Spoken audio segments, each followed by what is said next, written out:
Prior to the closing ceremony, President Moon Jae-in chaired the leaders' session for live discussions on green recovery, carbon neutrality, and public-private partnerships. The speakers included leaders and high-level officials from Denmark, Colombia, the U.S., and the EU. Our Hong Yu reports. The role developed countries should play for an inclusive green recovery was defined on Monday during the leaders' dialogue session.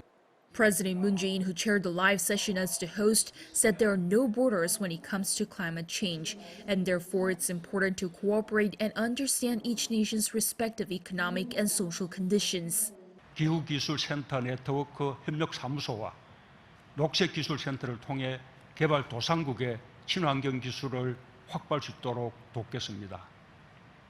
기후 분야 ODA 확대, 글로벌 녹색 성장 연구소의 그린 뉴딜 펀드 신탁기금 설립 등 개발도상국의 재원 마련과 역량 강화에 함께할 것입니다. Denmark's prime minister affirmed that global partnership is the foundation for a solid climate change response. She said the time has come to have innovative climate change solutions, adding that Denmark plans to continue to work closely with South Korea.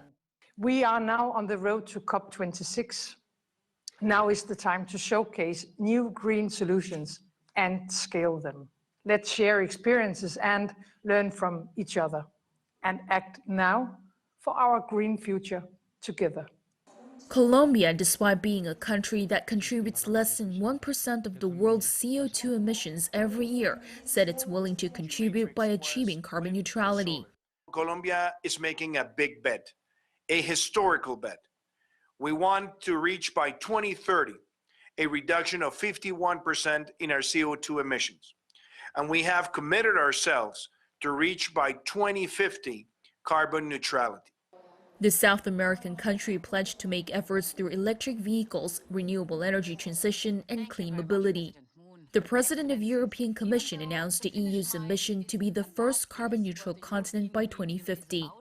The 2020s is the make or break decade. And that's why Europe has committed to reduce our emissions by at least 55% by 2030 compared to 1990 levels.